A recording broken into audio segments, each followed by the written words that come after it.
cette question des camps, la question algérienne, je suis tombé dedans malgré moi. Il y a 48 ans, j'étais dans le premier camp de regroupement. J'aurais dû savoir ce que c'était.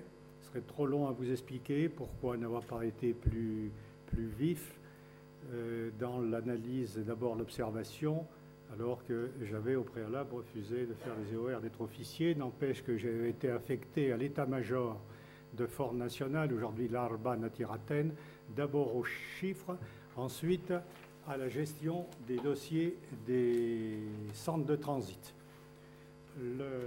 Mais j'étais dans les centres de transit, ce n'était pas des camps de regroupement, parce que dans les définitions, encore aujourd'hui, on mélange un peu n'importe quoi.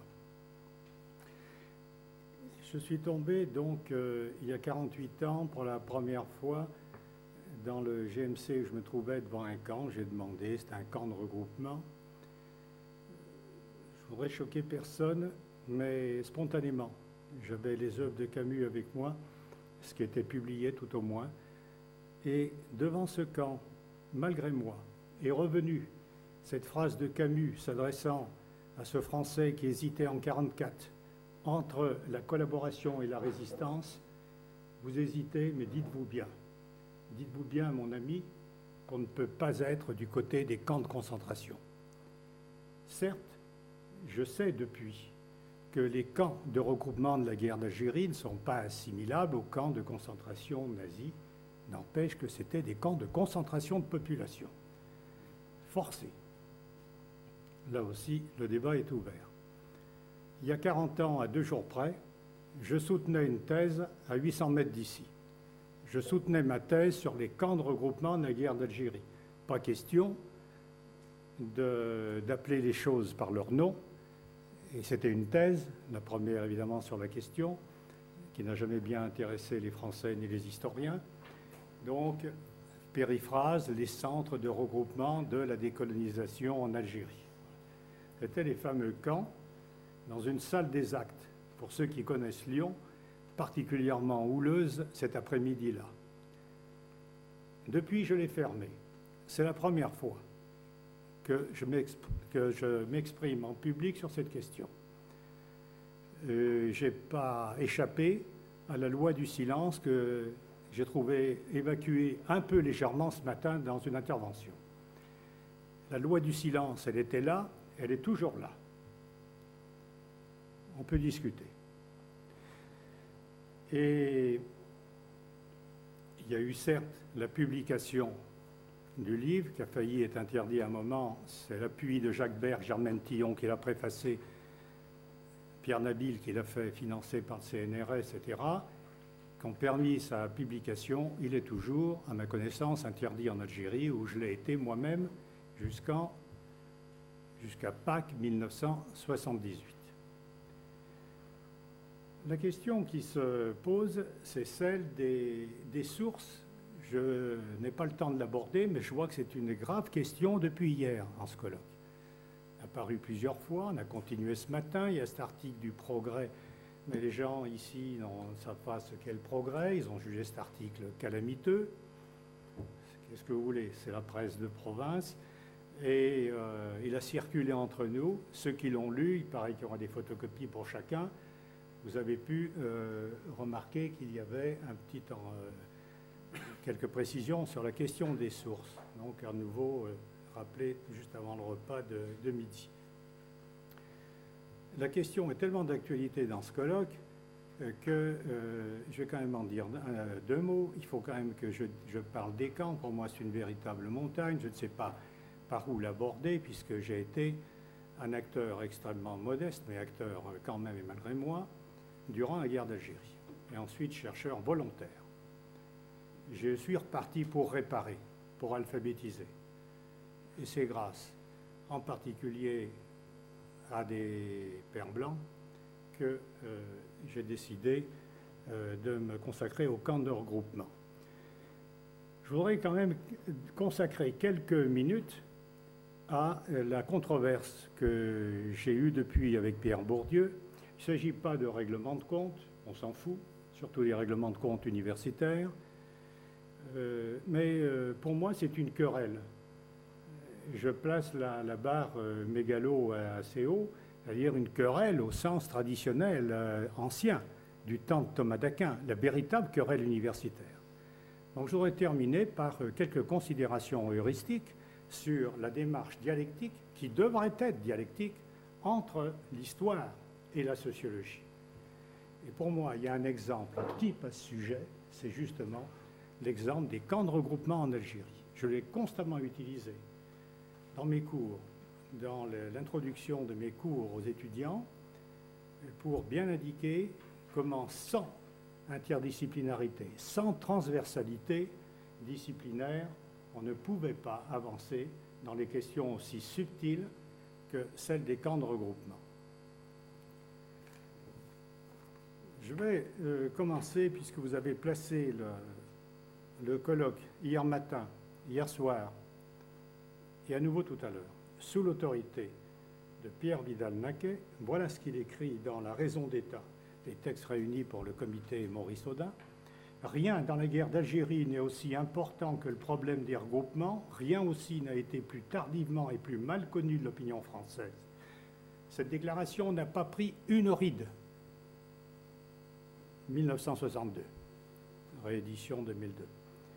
Je prends quelqu'un d'autre, l'ami Bourdieu, l'ami scientifique, nullement l'ami scientifique, puisqu'il m'a l'ami l'aide que j'aurais pu avoir auprès de lui, puisque j'étais un pauvre petit étudiant lyonnais qui débarquait 28 rue Monsieur le Prince pour lui demander de l'aide. Lui m'a fermé la porte le lendemain. Quelqu'un qui ici, j'aimerais bien le voir, depuis le temps que je cours après, il paraît qu'il est là. Lui m'a ouvert sa porte et ses bras, Michel Launay, qui appartient à ce colloque. De tous les bouleversements, c'est du Bourdieu et d'Abdelmalek Sayad qui a fait ses preuves ensuite de rigueur scientifique dans ses propres travaux. Travaux tout à fait remarquables de Sayad, si vous ne les connaissez pas. De tous les bouleversements que la société rurale a subis entre 1955 et 1962, ceux qui ont été déterminés par les regroupements de population sont sans aucun doute les plus profonds et les plus chargés de conséquences à long terme. Je m'attendais, là je vais accélérer, je m'attendais à trouver auprès des responsables à Alger, mais qui était et qui restait la ville trompe-l'œil, une attention particulière à l'égard de cette question si importante pour l'avenir de l'Algérie. Là, tout le monde se fichait de cette affaire.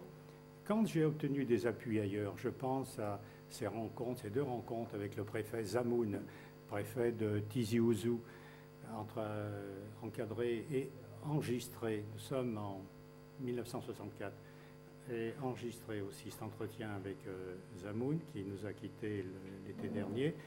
Tout ce que vous avez ici sont des documents. Vous pouvez y accéder, M. Cornaton, mais si j'entends parler de vous concernant les camps de regroupement, vous serez expulsé immédiatement. Question donc interdite. J'ai tenu, on était 7 au départ. Je suis allé jusqu'à la ligne d'arrivée par des aides diverses et notamment j'ai bénéficié concernant les sources de deux types, puisque c'était la question à l'ordre tout à l'heure, c'est qu'il y a des sources. Alors, il y avait Vincennes, on ne parlait pas d'Aix-en-Provence à l'époque. Et Vincennes, et c'est vrai, ça peut surprendre, il était plus facile de mener des recherches au château de Vincennes entre 1963, comme je l'ai fait, et 1966, qu'aujourd'hui. C'était une pagaille terrible. Je sortais même le dernier niveau. Je sortais moi-même les documents qui baignaient dans la flotte, à Vincennes. Donc là, on pouvait difficilement m'interrompre, je me rendais utile, mais je grattais, puisque j'avais reçu, vous savez, la formule, elle était signée à l'époque du colonel Bezu. Si vous pouvez consulter ce que vous voulez, mais s'il y a publication, il y aura donc autorisation préalable de notre part. Ce n'était pas possible, c'était une thèse. J'ai quand même pu travailler à Vincennes. J'ai pu, grâce à... J'ai cherché le nom hier avec quelqu'un, ça me revient, c'est Morgot, au fonctionnaire. J'ai pu aller directement à cette archive vivante qui était le général Georges Parlange, qui a mené la politique des regroupements et qui m'a confié tous les documents. Il me manquait qu'une chose, c'est la veille de mon expulsion, heureusement, le secrétariat social d'Alger m'a averti le 30 avril 1965 et à temps. Et j'ai pu quitter l'Algérie, non pas par avion comme je voulais, mais par bateau.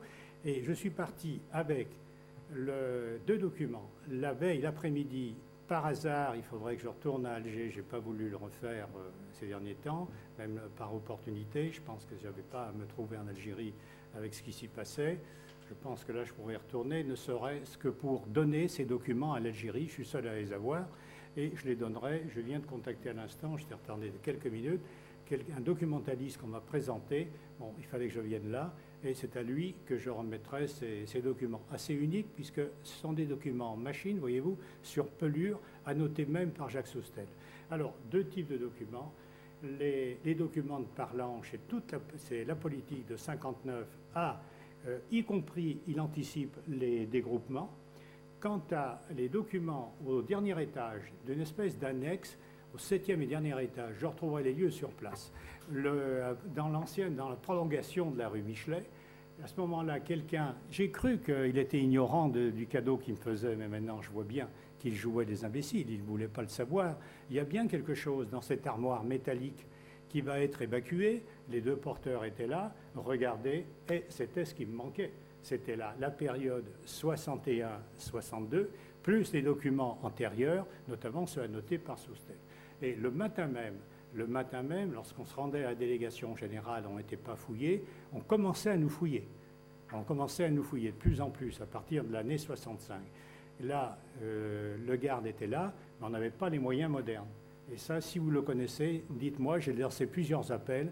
C'est lui qui m'a fait terriblement avancer, ce jeune coopérant. Il s'appelle Yves Ozanne, vraisemblablement géographe. Je ne sais pas où il se trouve, aménageur. Il avait, avec d'autres, il avait mis au point la carte des regroupements, travaillé sur cette carte. Vous savez qu'on a mélangé n'importe quoi. Les historiens en font maintenant la démonstration entre regroupement et resserrement. Donc, il s'agit ici de camps de regroupement et non ni de recasement ni de resserrement. Et là, grâce à cette carte, j'ai pu travailler, avoir un chiffre presque exact donc des camps, de leur nombre et de leur répartition dans le pays. Voilà une carte que j'avais sous la chemise et que j'offrirai avec plaisir à cette seconde patrie qui est pour moi l'Algérie. Deux points donc. L'historique des camps de regroupement d'Algérie. Tout de suite, dès les premières semaines du conflit, on parle de zones d'insécurité. D'ailleurs, cette appellation vise plus la troupe que les habitants. Les déplacements dans ces zones décrétées ainsi doivent se faire sous la protection des convois. Vous avez le quadrillage. Au début, qu'est-ce qui se passe? En présence même du ministre de l'Intérieur, François Mitterrand, on ne s'inquiète pas des habitants. C'est l'extermination. Ceux qui, heureusement, il y a toutes sortes de responsables et d'officiers, ceux qui peuvent partir s'en vont, chacun de leur côté. Ça dure quelques semaines. Ensuite, on arrive, les zones de sécurité se transforment en zones interdites. C'est là le début de mon désaccord avec Pierre Bourdieu. On ne peut pas comprendre les regroupements, nous parlons des camps de regroupement de la guerre d'Algérie, sans les articuler avec les zones interdites. Les zones interdites, bon, qu'allons-nous faire de la population qui s'y trouve? Au début, elle a quelques jours pour évacuer, mais vous vous rendez bien compte, dans une guerre de plus en plus dure, qui devient véritablement une guerre révolutionnaire, ça aussi, il faut le comprendre. Les camps de regroupement, il faut les comprendre en lien avec une guerre révolutionnaire. On dirait deux mots tout à l'heure. L'intervention de l'infanterie, l'aviation, ça y est, les appelés, je commence. On m'a remis de façon inattendue, quelqu'un savait que je venais, l'association de l'Ain savait que je venais à ce colloque, et lundi dernier, il y a 48 heures, on m'a remis, les anciens d'Afrique du Nord témoignent dans un canton de Brest, et à ma grande surprise, non seulement on évoque, contrairement à ce qu'on dit partout, la torture est évoquée à la base par ceux-mêmes qui la pratiquent, et les camps de regroupement. Ça, ce qui est beaucoup plus original. Tant il est difficile d'avoir la documentation sur les camps.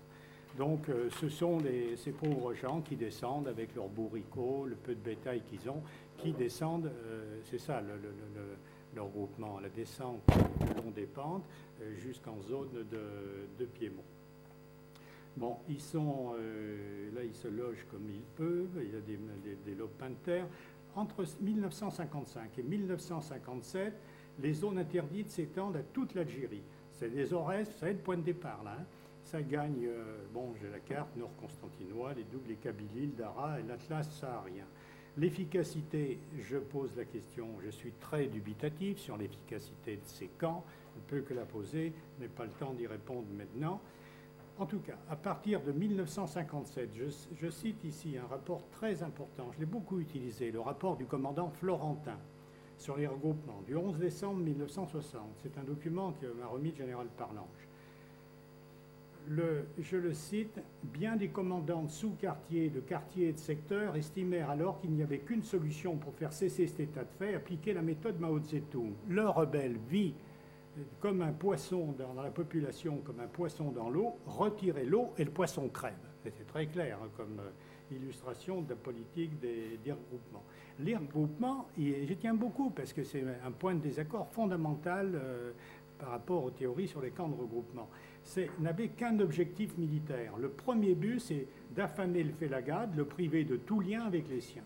Donc, à mes yeux, il apparaît avant tout comme une machine de guerre qui permet de couper l'ALN de ses assises populaires et de ses soutiens logistiques indispensables. Hein, les guides, le ravitaillement, les renseignements, etc., couper des bases locales. Par contre-coup, cette masse de regroupés allait servir de pâte à modeler, c'est vrai, effet secondaire aux officiers d'action psychologique. Moi-même, ayant été affecté aux chiffres, on s'est dit c'est dangereux puisque je portais directement, après avoir été formé à Tizi Ouzou pendant 2 mois aux chiffres, je portais directement ceux qui ont pratiqué ça à l'armée, donc les éléments au colonel qui deviendra colonel dissident par la suite. Et après, on m'a mis au 2e bureau et c'est là donc que j'ai travaillé sur finalement, plutôt qu'à l'action psychologique, au dossier des centres de transit. Il y avait un certain nombre d'officiers, qu'on appelait aussi les Indochinois, qui avaient vécu douloureusement ce qui s'était passé de l'évacuation précipitée de l'Indochine et qui avaient subi la torture et le bourrage de crâne, le lavage de cerveau des Chinois et des Indochinois, et qui, pour certains, qui ont voulu faire pareil en Algérie. Donc les camps de regroupement sont la conséquence, plus exactement le complément des zones d'insécurité qui deviendront par la suite, dans la terminologie, des zones interdites. Et ce n'est que plus tard qu'on leur trouvera toutes sortes de justifications, alors que l'objectif militaire sera toujours primordial.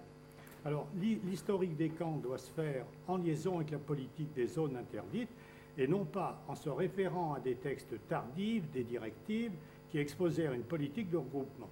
La prétendue doctrine a été précédée partout de la pratique et les véritables inventeurs n'ont pas été les théoriciens de la délégation générale à partir des années 58-59. Quels sont les inventeurs? La plupart du temps, donc, on dit que les premiers regroupements furent créés en 57. C'est vrai que c'est au cours de ces années qu'ils s'étendirent à toute l'Algérie, mais ils existaient déjà bien avant. Une fois de plus, c'est dans les Aurès qu'on trouve l'origine de ce fait, grâce aux documents, les lettres que m'a envoyé le général Parlange.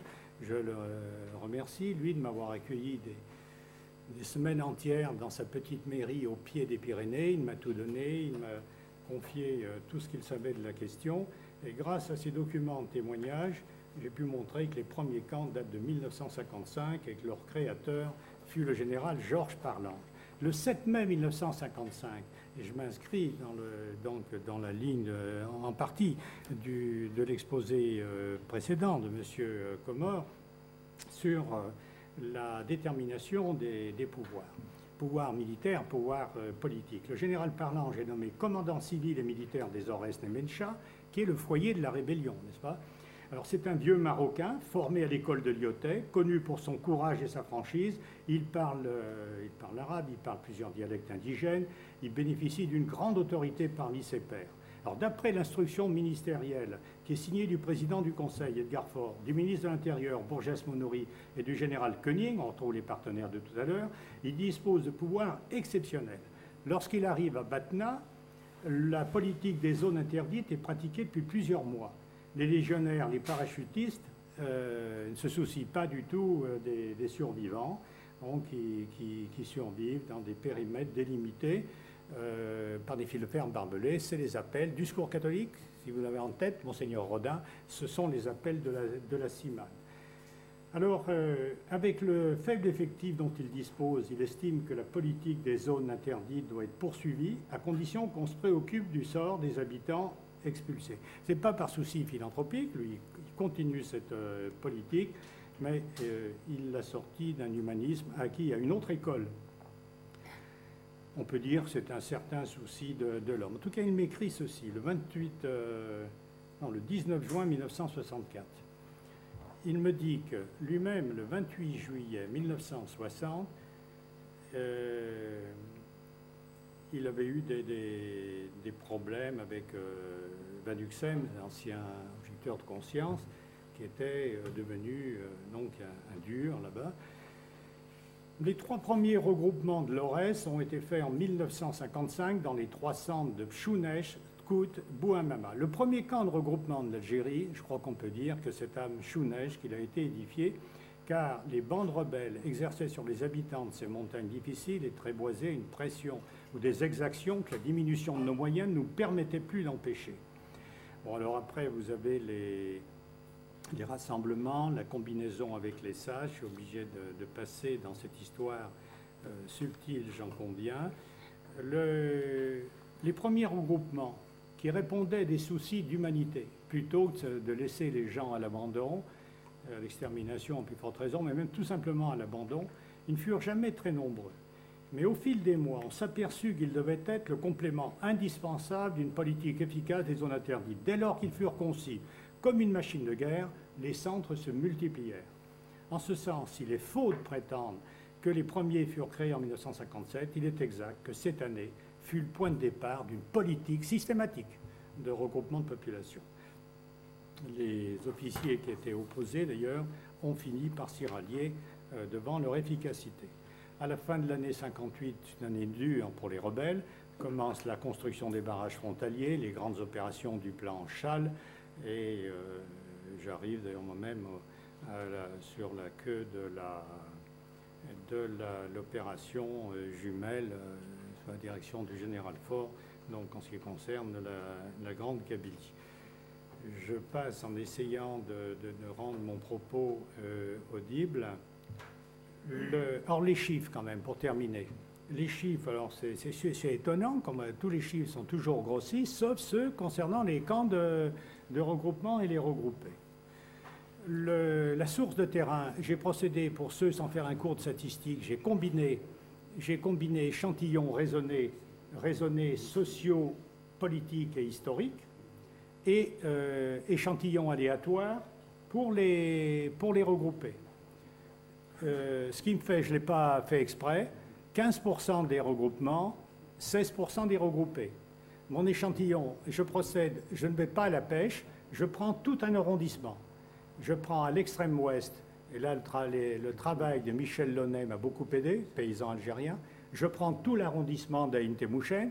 Quand je retiens, par exemple, un arrondissement de ce type, systématiquement, je ratisse tous les camps. C'est là d'ailleurs que j'ai le plus de difficultés, et même que j'ai fait appel à des GMC camions de la commune. C'est un peu gênant puisque c'est la première fois. Là, la Aïn Temouchen, c'est de printemps 65. C'est la première fois dans ces villages, dans ces camps, qu'on voyait quelqu'un venir de l'extérieur. Alors c'est un peu gênant pour moi, même à 2 chevaux, vraiment résistait à ça. Alors qu'en petite Kabylie, j'ai pu à peu près passer convenablement. La petite Kabylie, je prends la presqu'île de Kolo. À l'extrême est, un peu au sud, Silla, tout l'arrondissement. Des choses de passage. Exceptionnellement, je prends un camp, parce qu'on me dit c'est important.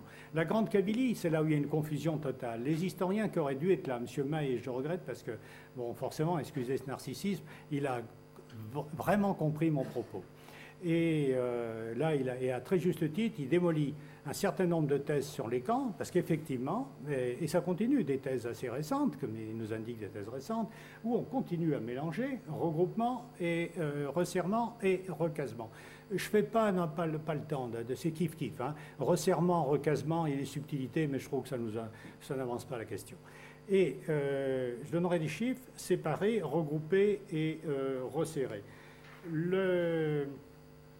Il est symptomatique que, par exemple, Bourdieu, incontestablement, a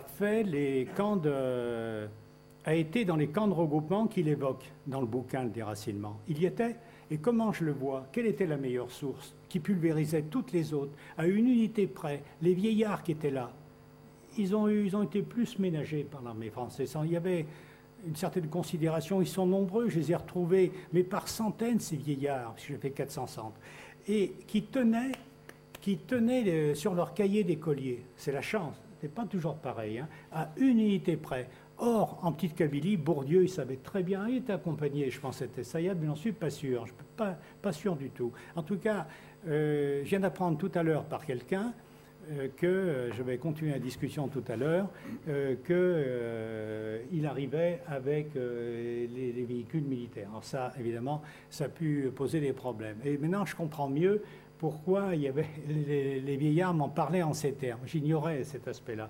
Alors que dans la vallée de l'Ouedger, qui rejoint la Mitidja et l'Ouarsenis, là, manifestement, il a travaillé de manière indirecte. Là aussi, j'ai eu un début d'explication, parce qu'aucun ne se souvenait d'avoir vu, je ne sais plus comment ils nous appelaient, les Toubabous, on dit autrement là-bas, j'ai oublié le nom, les Franzaouis, je ne sais pas quoi, mais ils ne l'avaient pas vu. Donc il semble qu'il y ait eu, à l'époque, c'est difficile de faire autrement. Attention, Bourdieu terminait en quelque sorte son service militaire.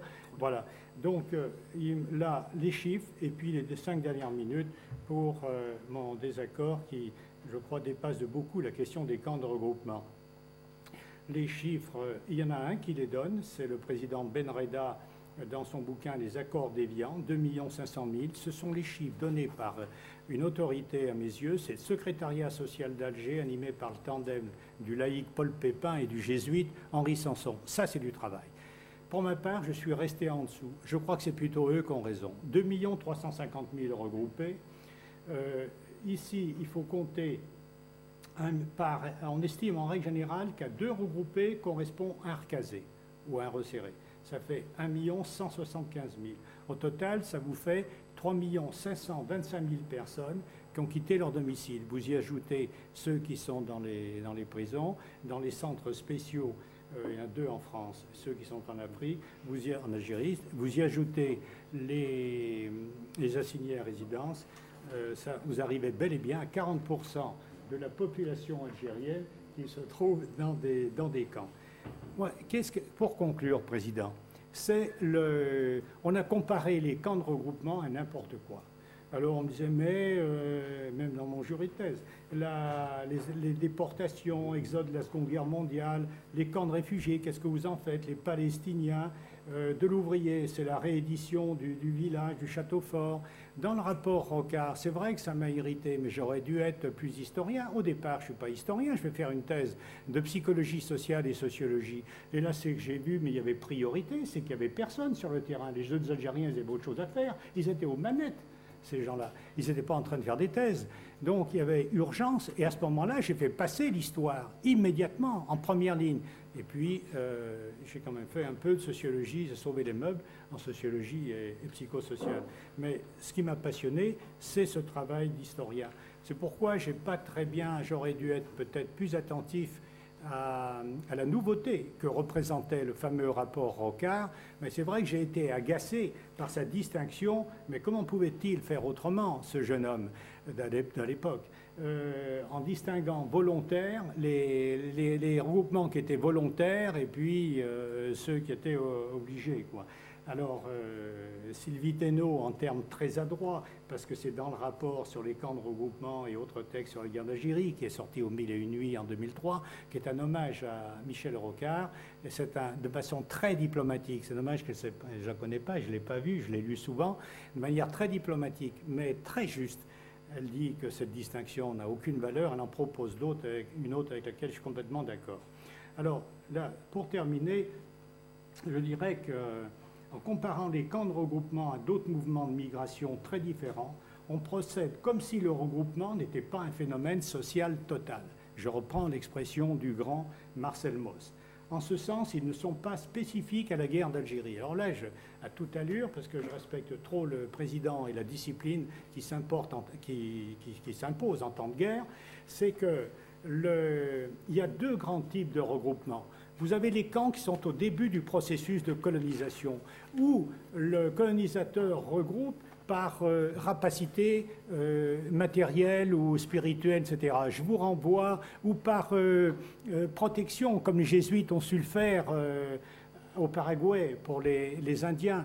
Regardez la démonstration, on citait ce matin en disant il connaît mieux l'Amazone que l'Algérie. Certes, mais c'est intéressant ce qu'écrit Lévi-Strauss sur les Bororo, plateau central du Brésil, justement. Et là, on voit comment les Salésiens, pour convertir les gens, ils cassent l'habitat circulaire. Vous cassez tout.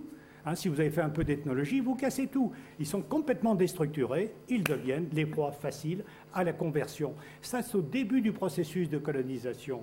Et après, vous avez à la fin, vous avez les camps de regroupement de la décolonisation. Pour les comprendre, il faut les inscrire dans une guerre révolutionnaire. C'est un tout autre phénomène. Il faut les comprendre avec la politique des zones interdites. En conséquence, lorsque, et ça c'est vraiment, j'arrive à la fin, je vois que c'est les dernières lignes, Président, à cause, semble-t-il, de la disposition identique en damier, on n'a plus vu les différences. Ainsi, Pierre Bourdieu, ce qui frappe en effet, c'est que placé à un siècle d'intervalle devant des situations identiques, les fonctionnaires chargés de l'application du senatus consulte et les officiers responsables des regroupements recourent à des mesures semblables. Ou encore, les constances et les retours de la politique coloniale n'ont rien qui puisse surprendre, une situation demeurée identique, secrète les mêmes méthodes, quelques différences superficielles mises à part à un siècle d'intervalle. Alors je note, à vrai dire, ce ne sont pas les différences qui sont superficielles, mais les observations du sociologue. Une forme identique n'a pas toujours la même signification à deux moments de l'histoire. Les préoccupations de l'officier de la guerre d'Algérie ne sont plus celles de l'officier des bureaux arabes. En ce sens, le général Parlange fait figure d'anachronisme.